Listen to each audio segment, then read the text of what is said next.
నా జీవితంలో ఎన్నోసార్లు నేను ఇలాగే అనుకొని నన్ను నేను మర్చిపోయిన క్షణాలు ఉన్నాయి.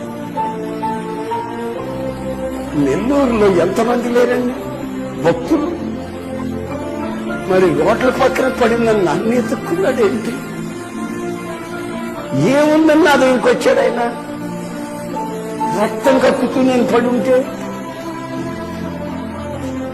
నా అక్కడ ఆయనకు తెలుసాలి నేను ఎవరిని?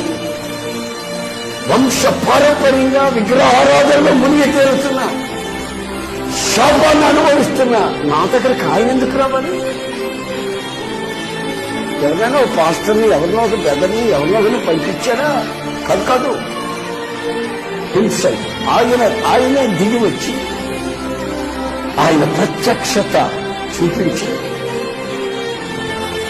నా అంతరంగంలో ఉన్నటువంటి నా అవసరం ఏంటో గ్రహించి నాకు నలుదిశగా నెమ్మదిని కలుగు చేసి, ఇదిగో నీ విలువైన ఆత్మల ఐశ్వర్యాన్ని ఇదిగో నా చేతికిచ్చాడు.